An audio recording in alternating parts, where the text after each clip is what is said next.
Pony Tales. Read by Scribbler.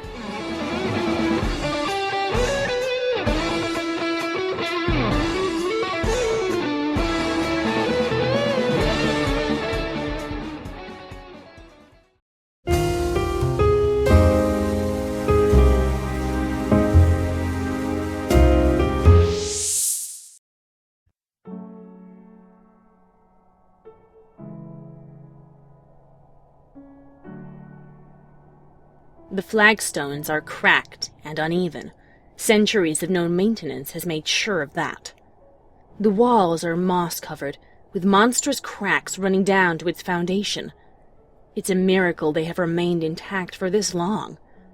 The ceiling is dotted with holes of all sizes, barely keeping the elements out. The castle was certainly a masterpiece of construction in its time. This existence is surely a gloomy one.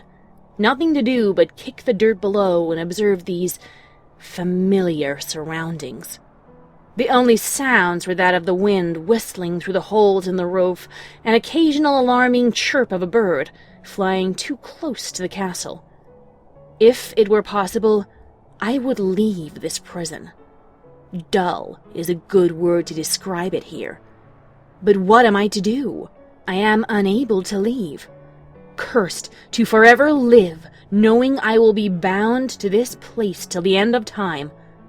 I try not to think about it much, but it pops up at the forefront of my thoughts every now and then. I turn over to face the other wall, stretching my wings as I do so. They get restless. So they do, my wings. How I wish to soar, but alas, it is not possible. I pull a foreleg up and examine my rough fur. It has been centuries since I last bathed.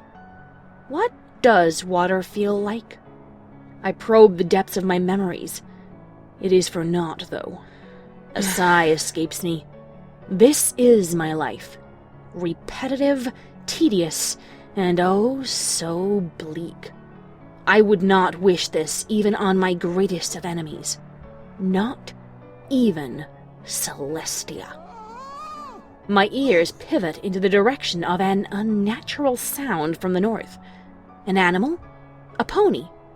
This wasn't a common occurrence, as animals seem to be wary of the castle, and I haven't laid eyes upon another pony for...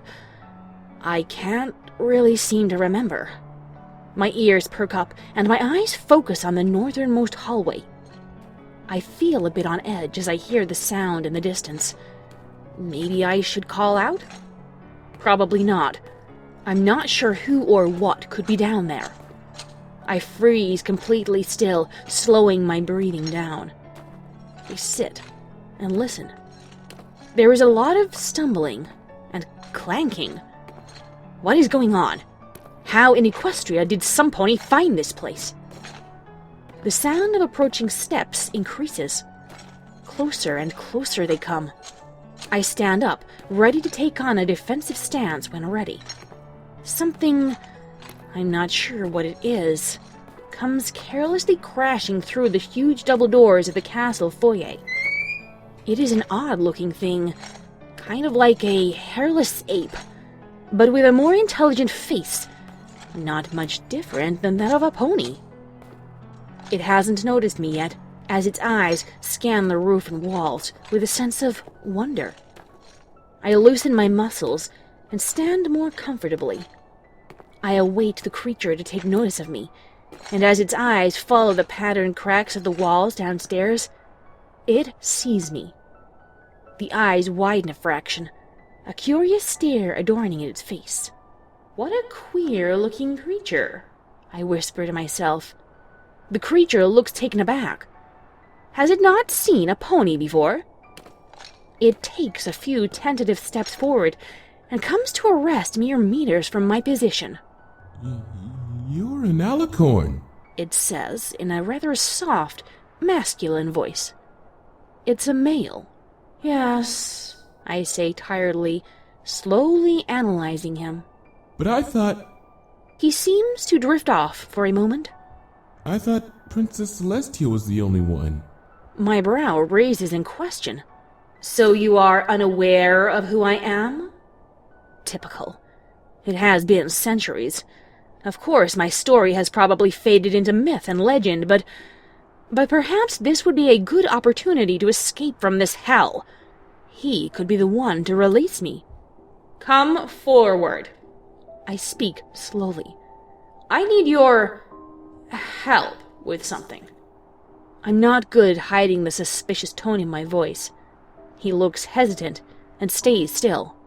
I think I'm fine here. He seems scared, unsure of what to make of my form. Who are you? He asks after a while, his voice wavering as he speaks. I am Nightmare Moon. His eyes widen once more as a look of familiarity flashes in them. So you do know who I am? I ask him, a small smirk playing across my muzzle. He stays silent for a while longer. Only from full stories. I frown at that. So my efforts to bring forth eternal night have turned into nothing but a full story? How disappointing. I sigh and lay down, folding my forelegs. You are not terrified of my presence? A little, but you haven't tried to hurt me yet. I try to give ponies the benefit of the doubt. He loosens up and stands more comfortably before me. Clearly, he has convinced himself that he is safe. I'm Elliot, by the way. He smiles. How curious. Things go quiet for a while as I stare at him. I try to figure out what his motives are, but he is unreadable. What are you? As far as my knowledge goes, I have never laid eyes upon your kind. He chuckles. Well, I'm a human, and honestly, I'm not surprised. I'm not from Equestria. In fact, I'm not from this universe altogether. My eyes widen. How is such a thing possible? Surely he jests. How, pray tell, did you come to be in Equestria? I'm not sure. Princess Celestia said it was something to do with a magical influx on my world that shouldn't have been there. He scratches his head and looks sheepish. Why are you here? His question catches me off guard. Why am I here? I thought you heard of me from a fool's story. I shudder with rage as I say that. Elliot frowns slightly.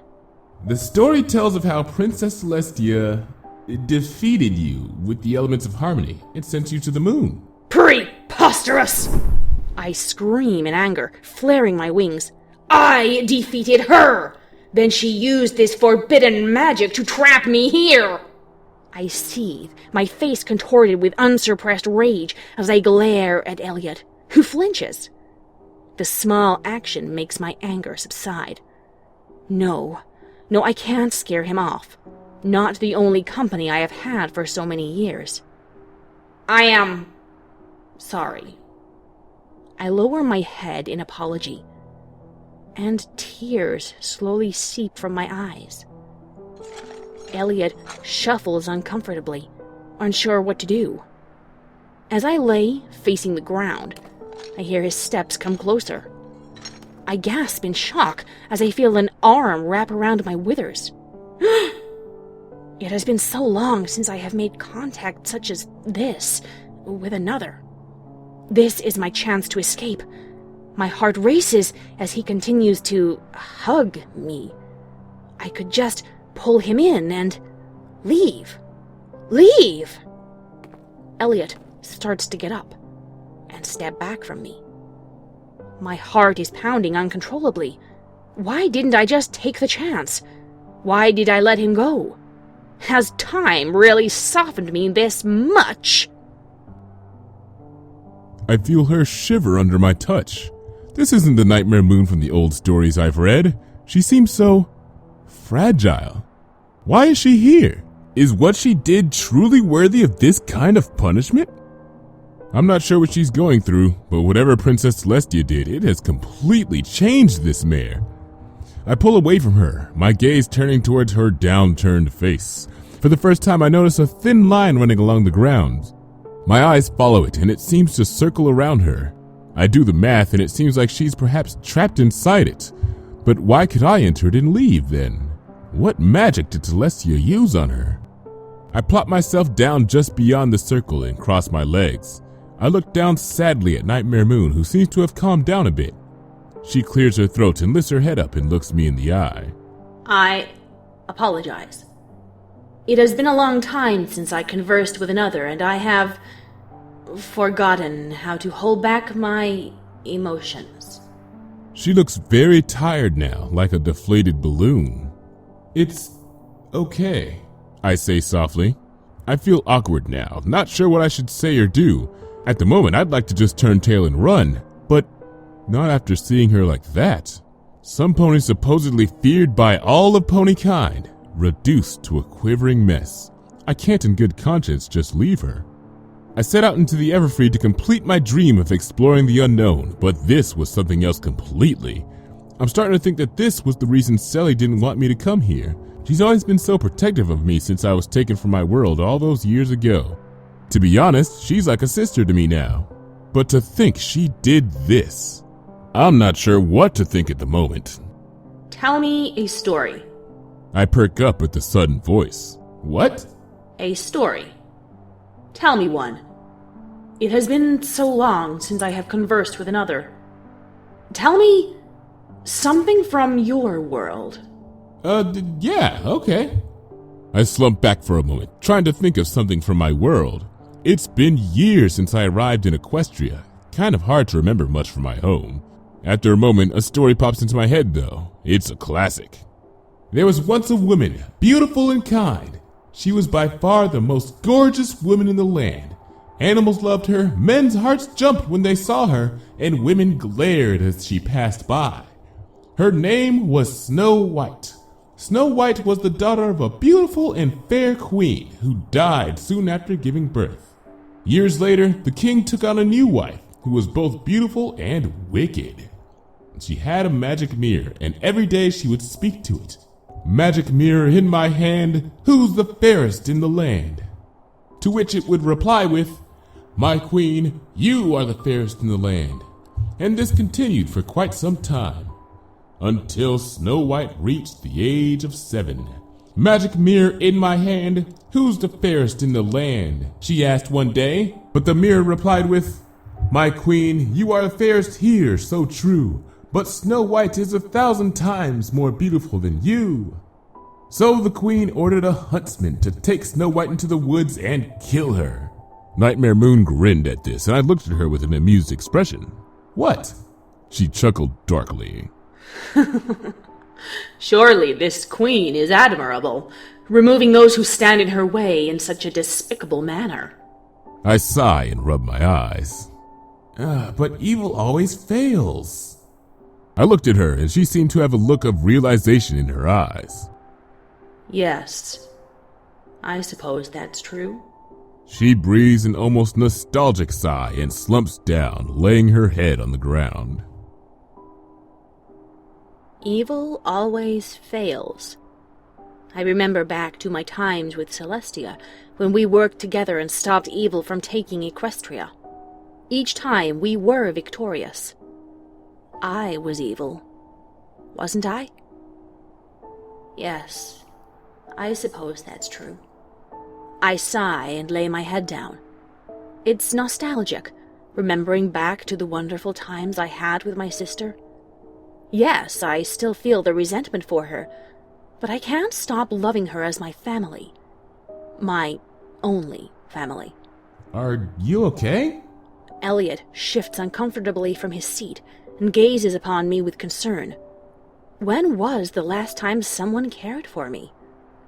A small tear escapes me, and I breathe out heavily, annoyed with myself. No, admittedly, I feel nothing but sorrow in my life. I am trapped here. I have no way to escape. I'm not going to use him to escape. I'm not going to trap him here. How could I do such a thing to someone so caring? If I put him here and left, I would live a life of regret, knowing I imprisoned the only being who felt emotion for me like this, forever. I want to help, he replies, looking sadly at me. There is one way for me to escape. But I could never do that. Not to you. My ears fold down. I sigh again. Weak. Stupid. Ridiculous. I stare at a far wall with a forlorn expression. What do you mean? I let out a shaky breath. You would have to switch places with me. I curl up, tucking my head under a wing, trying to fight the desire to do just that. To be finally free. Oh. Things go quiet for a while. The silence is painful. I just want him to say something. Anything. I've been alone with the silence for so long. It feels like he is judging me. Is he going to leave me here? It stays like this for what seems like hours. I peek up at him and see him sitting in deep thought. What is he doing? What if I spoke to Celestia? He sounds unsure. No, I say in a desperate tone. I can't go to her. She would never let me leave. She put me here. That would be a fool's errand. Did you forget that she placed this prison around me? Elliot rubs his temples and sighs deeply. All right, I'll be back soon. He stands up and turns to leave. No, don't leave me! I cry out, throwing a hoof out toward him. I cross the circle, and there is a blinding white flash of pain as my leg bursts into flames. I feel as my fur burns away and my flesh begins to melt. I yelp in pain and pull my foreleg back and hold it close to me. I forgot how painful it is to cross the line. Elliot stands by the exit with a look of pure horror. Are you okay? He shouts in concern. I wave a wing at him to signal him to leave. I don't care anymore. The pain blinds me. I want him gone. I do not wish for him to see me like this. But he stands there, awaiting a reply. I'm sorry. I forgot what happens when I try to cross. I try to control my breathing and bring it back to normal. It's fine. I heal faster than normal ponies. To prove, I hold my burn leg up. It is fully healed, as if nothing has happened. Please, don't leave me, I say pathetically, looking up at him. Elliot smiles. I won't leave you. I just have to pack up my camp and bring the tent back here. I feel like a weight is lifted. Do you promise? I promise, I said, grinning. I turn to the door and jog out, closing it behind me. I pick up my pace to a sprint, eager to make it back to camp and get back before nightfall. I make it back to the hole in the castle's side and lower myself down the strong vines. I turn and survey my surroundings. The ground before me is scattered with rubble, obviously broken off the castle. Tufts of weed grew out from random areas. It's a sorry sight. I make my way over the uneven ground and jog into the dense brush of the forest. I see a tree marked with bright orange spray paint. I'd marked them on my way here so I could find my path back to the camp. It was about 5 kilometers to the east, and if I kept an even jog, I'd be there and back in a few hours. It was difficult at times due to the dense underbrush I came across every now and then, but for the most part, it was a clear path. A while later, I found my camp. It was in a small clearing and in an easily defended area. I also had a few noise traps to catch any unwanted predators. I sure didn't want to get eaten while I was asleep. I packed up my tent fast as I could, taking down some of my improvised traps as I did. When I had had everything packed up and secure on my back, I made my way back to the castle. It was just past sundown by the time I reached the gaping hole in its wall. The place was dark, but with the rising moon and the light of the stars, I had just enough light to find my way to the vines. I took hold of them in my hands, and at an agonizingly slow pace, pulled myself up toward the hole. It was really dark here inside the castle, and when I set foot inside, I fell face flat straight away. Ow! I yelled as I hit the ground, and groaned as I pulled myself up. I hear the loud yelp of my friend? Yes, my friend. I smile at the thought. There is a lot of stumbling and loud crashes, until finally, with a large groan, I see him push through the double doors of the foyer. I giggle at the sight of the small male wearing a huge bag on his back. It looks rather heavy, and was probably one of the factors of his falling about on his way here. He makes his way over to me, and with a moan, he lets himself fall onto his back, the bag cushioning his fall. I hate hiking, he says tiredly, sighing with exhaustion and staring up at a hole in the roof. You came back? I felt almost giddy when I heard the first sounds of his return. I have never felt giddy before in my life. I was beginning to doubt he would ever come back. I am unsure what I would have done if he had left me forever. But now I swallow back the thought. Yeah, of course. I said I would, didn't I? He cranes his neck to face me. He has a goofy smile on his face. You can never see this many stars from Kenchelot. The lights block most of them, he says softly, as he stares back at one of the holes. I feel a pang of anger as he says this. The lights are bright enough to shroud my night? Thank you, I say happily, looking at him with a smile despite myself. I love it when ponies comment on my beautiful night sky. Well, I better set my tent up. He groans and stands up, shifting the bag around to face him. He begins to open it up, to take out his equipment. But a selfish thought crosses my mind, and before I realize it, I've already spoken it. Can't you stay here with me tonight? I actually look away from him, horrified that I have spoken my thoughts aloud. Elliot seems to freeze in place. I am scared I might have broken him. He scratches his head, unsure of how to deal with this situation. Yeah, he replies awkwardly. Maybe I was too forward. You do not have to. I know that you are probably afraid that I may leave you when you sleep, but I could never do that. Not to you. I speak quickly to try to ease his mind. It would be good to have some pony with me, as I spend every night and day alone, unable to sleep. I cannot sleep. It has been centuries since I last truly slept. His face falls. I'm not sure how that must feel for you, he quietly adds. Yes, I'll stay with you tonight.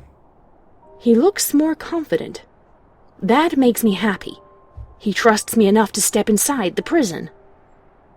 I shift to lay onto my side, and I lift a wing to invite him to lean on me. He blushes heavily as he steps over, unsure of himself. There is a bit of shuffling as he finally leans down into my embrace and lays a head onto my side. I bring my large wing down to cover him and protect him from the cool night air, and I hear a soft sigh, like a sigh of contentment, and it makes me so happy to hear it. I turn and lean in to nuzzle his head slightly, before laying my own head down to wait the night out, and stare up at the stars.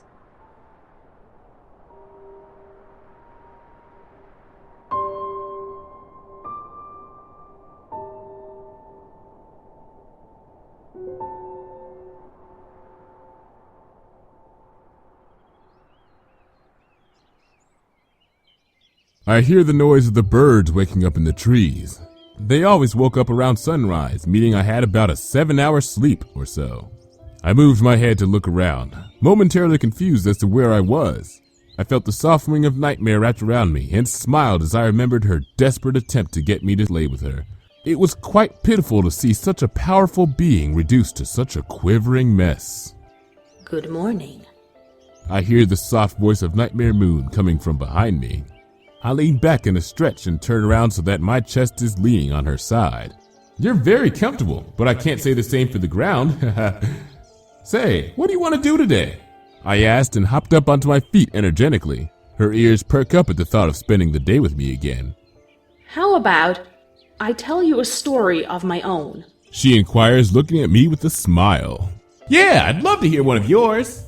I exclaim and sit down in front of her. I shall tell you about the time Celestia and I defeated Discord. It seems like a rather funny story as I think back on it now. She giggles and puts a hoof to her mouth. As I sit and listen to Nightmare Moon talk about Celestia and her adventure to defeat Discord, I pull out a snack from my backpack and get comfortable. Hearing all about the pranks and traps he left in their path before they could get to him was rather funny, and on many occasions we found ourselves both laughing loudly. Of course, Discord was reformed now, and perhaps I should tell her so afterwards. And then he took our tails, Nightmare exclaimed as I laughed ecstatically. So what then? I sighed heavily, catching my breath from the bouts of laughter. Well, that was when we used the elements of harmony against him and turned him into stone. You have perhaps seen his statue in the palace gardens? I would assume it would be there, as it was when we were in this particular castle. Yeah, well, actually, he escaped once, only to be put back again. Then Celestia released him and kept him under watch of the new element bears. And, well, the element of kindness reformed him. Her jaw drops. Discord has been reformed? I am in shock. The god of chaos itself? Reformed? How such a thing was possible, I have no idea. But it only saddens me further to think that Discord is now free from his prison, while I am still here suffering from this loneliness. But I have Elliot now. Yeah, I didn't think it was possible either. But he's a really nice guy when you get to know him. But trust me, you never want to get yourself stuck in a prank war with him. I chuckle. I would believe it wouldn't be a smart idea, no. Maybe there is still a chance for me. Maybe one day Celestia will come to me. The thought of my sister feels heavy on my heart. Elliot seems to sense my shift in mood and shovels closer to hug me again. Despite myself, it is such a lovely feeling. A simple hug, the warmth of another creature. I feel like melting away in his embrace. I guess it is the result of these many years of being alone. They have made me soft. Another thought crosses through my mind, one I am scared of. He can't stay here forever, can he? He probably has friends and a family. I feel sick at the thought of him leaving me. He seems to genuinely care for my well-being. He is still holding on to me, and with these thoughts weighing heavily on my mind, I begin to cry. I shift around to wrap my hooves over his shoulders, to hold him close to me. I do not wish for him to leave. I do not wish for him to not be here. I have known him only a short time, but I do not wish to be alone again. He strokes the back of my head softly, shushing me and saying things will be okay. But will they? We sit like this for a while, and when he begins to get sore, I lay down and open my wing to usher him closer. He does so, and lays into my side once more, wrapping an arm around me. No words are exchanged. Just this soft embrace is enough comfort between us. For hours we stay like this, and before I know it, the sun is beginning to set. I can see that Elliot has fallen asleep, and I lean over and kiss his forehead. I lean over and tuck my wing behind him a little, to make it more comfortable for us both. But the action seems to stir him. Coming on tonight already? He asks himself quietly. He turns around to look at me, and he sees that my eyes are still wet from crying almost all day. I cannot believe that I have done this, and yet I cannot bring myself to regret it. He shifts over and lays down by my head, wrapping an arm around my neck. I look at him. Slowly, I lean in, and his eyes seem to flutter closed softly as I kiss his lips. It is only a gentle, innocent kiss, but it is enough to convey how I now feel for this strange being, the gratitude I have inside me. He has brought me back to life, or so it feels. He has shined a light inside my heart. he opens his eyes again, and he leans over me and pulls me into a tighter embrace, whispering sweet nothings into my ear. And slowly, impossibly, sleep overcomes me for the first time in a long, long time.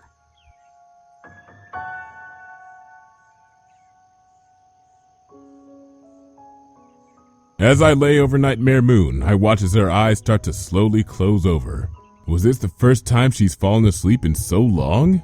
She was just clearly showing affection towards me, and I returned those feelings.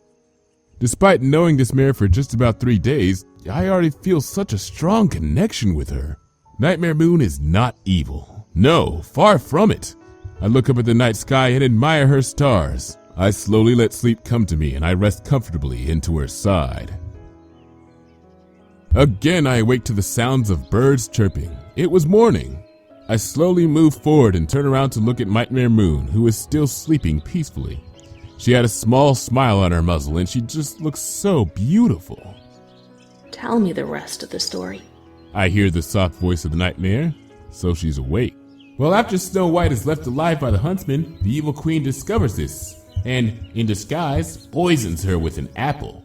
The apple's poison was to leave Snow White permanently comatose, but what the queen didn't bet on was for the handsome young and noble prince to come to her aid. With a kiss full of love, he awakens her. They soon get married and the evil queen was put to death for her crimes. Snow White, the fairest lady of them all, and her prince ruled side by side over the kingdom, and they lived happily ever after. I leaned over and kissed Nightmare's nose, and there are tears flowing from her eyes. I am happy that she was destroyed. The evil queen, that is. I think you are my prince, Elliot. She kisses my lips again, bringing her wings around to wrap me in her loving embrace. I wish to correct my wrongs and go to my sister. I want to be free and rule with her again, not fight against her. I want to live. I want my happily ever after with you. We sat for a few minutes in silence. No words needed to be said. But suddenly there was a warm feeling. Both of us looked up to the sun and noticed it was beginning to glow brighter and shine hotter. There was a flash of light and a being came out of the circle before us and began to slowly follow around the pattern of the circle. It was disappearing. We sat there, unsure of what to do. It was gone. Her prison just wiped away. Nightmare seemed to be frozen in shock, which was understandable seeing as how the prison she'd been stuck in for centuries was just suddenly gone. The sun began to dim again, and a sound of wings flapping were heard in the distance. I looked up in the roof in time to see the silhouette of something huge descend from it. When it closed the distance, my eyes adjusted, and it was Celestia.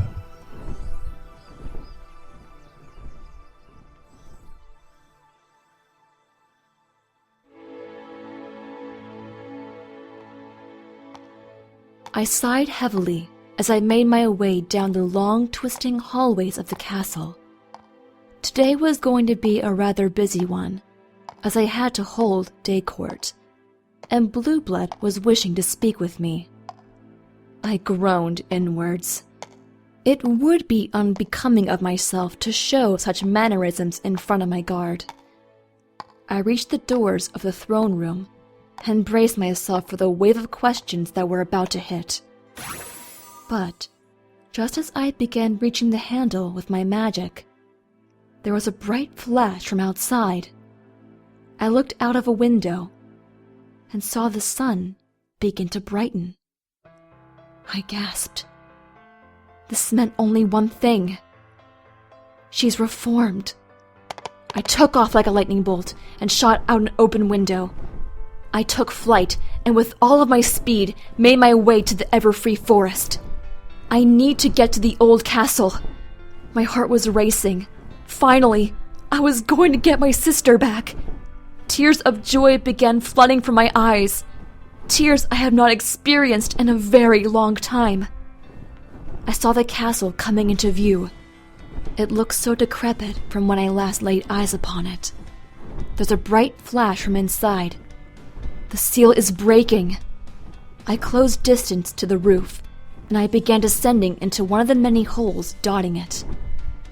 I lowered myself, and as my eyes adjusted to the dim lighting of the room, I saw her. She was embracing Elliot? I sat down, excitedly, and I spoke up quickly. "I welcome you back, sister." There was an awkward silence for a time, until Elliot spoke up. Hi, Sally," he said enthusiastically, still hugging my sister. "Elliot? What is going on?" Me and Nightmare here were just hugging and stuff, and then the prison just, well, disappeared. Oh. My grin grew bigger as I realized what happened here.